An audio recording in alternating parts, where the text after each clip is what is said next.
నేను last year ఇండియాలో ఉన్నప్పుడు హైదరాబాద్లో ఒక చిన్న ఇన్సిడెంట్ జరిగింది. నేను ఎక్కడికి వెళ్ళడానికి ఊబర్ తీసుకున్నాను. నేను జనరల్గా ఊబర్ తీసుకున్నప్పుడు ముందు కూర్చుంటాను, so I can talk to the driver, కొంచెం టైం పాస్ అయిపోతుందని. సో అలాగే ముందు కూర్చుని వాడితో మాట్లాడడం మొదలుపెట్టాను. మాటల్లో ఎప్పటి నుంచి డ్రైవ్ చేస్తున్నావు, ఏది మీ ఊరేంటి అది అని. సో ఎక్కడో సిద్దిపేట నుంచో సూర్యాపేట నుంచి వచ్చాడంట తను తన ఫ్రెండ్ 10 years బ్యాక్ హైదరాబాద్కి. అండ్ మనో డ్రైవింగ్ చేస్తున్నాడు. అతని ఫ్రెండ్ కర్రీ పాయింట్ పెట్టుకున్నాడు వచ్చినప్పుడు. ఇప్పుడు అతని ఫ్రెండ్కి హైదరాబాద్లో 5-6 కర్రీ పాయింట్స్ ఉన్నాయంట. ఏమన్నా బాగా సక్సెస్ అయ్యాడు మీ ఫ్రెండ్ అంటే, అవునవును మామూలు కోట్లు సంపాదించాడు, ఊర్లో ల్యాండ్స్ కొన్నాడు అని వాడి సక్సెస్ సీక్రెట్ కూడా చెప్పాడు. అదేంటంటే నాంపల్లిలో అదే డైలీ మార్నింగ్ ఎనిమల్స్ బొక్కలు అమ్ముతారంట. మనోడు వెళ్ళి ఆ బొక్కలు తీసుకొచ్చి కరిగించి ఏదో ప్రాసెస్ చేసి దాని నుంచి ఫ్యాట్ ఆయిల్ తీస్తారంట. వాడు రెగ్యులర్ ఆయిల్ కాకుండా ఈ ఆయిల్ వేస్తాడంట కర్రీస్లో. దానివల్ల ఏంటి, ఒకటి కాస్ట్ ఎఫెక్టివ్, రెండోది కర్రీస్లో టేస్ట్ బాగా వస్తుంది అంట.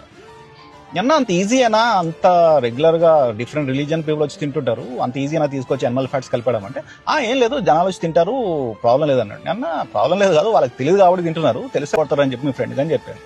ఆబ్వియస్లీ అప్పుడు నాకు ఒక ప్లాట్ఫామ్ లేకుండే, సో నేను ఇంట్లో ఫ్రెండ్స్కి ఫ్యామిలీ మెంబర్స్ చెప్పిన ఇలాగా ఎక్కబడి అక్కడ తినకండి అన్న అడ్డమని కలుపుతున్నారని.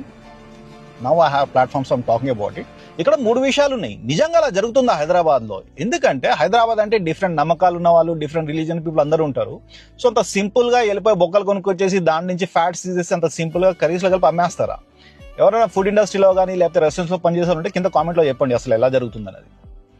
రెండోది, that's what I keep telling you, always prepare your food at home. ఆ జొమాటోలో స్విగ్గీలో పెట్టేస్తే ఆర్డర్లు అరగంటలో వచ్చేస్తా అనుకున్నాం, కానీ దాంట్లో వాళ్ళు ఏం కలుపుతారో మీకు అస్సలు తెలియదు. ఈ రెస్టారెంట్ వాడికి మీకు హెల్తీ ఫుడ్ ఇవ్వాల్సిన అవసరం లేదు. వాడికి 2 టార్గెట్స్ ఉంటాయి. ఒకటి, make it cost effective and make sure it is tasty.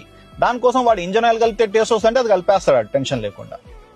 మూడోది, ఏదైనా రెస్టారెంట్ నుంచి మీరు రెగ్యులర్ గా ఫుడ్ ఆర్డర్ చేస్తుంటే ఆ రెస్టారెంట్ నుంచి ఒక 2-3 కర్రీస్ తీసుకుని ఫుడ్ ఇన్స్పెక్షన్ లాస్ట్ పంపించండి, just know what they are mixing in that food. At least మీకు అది తెలుస్తుంది అది ఆ రెస్టారెంట్ నమ్మొచ్చో లేదో. అలాగే let the restaurant owner know that you are sending this samples to the safety and inspection, so that వాడు కొంచెం ఒళ్ళు దగ్గర పెట్టుకుని చేస్తాడు.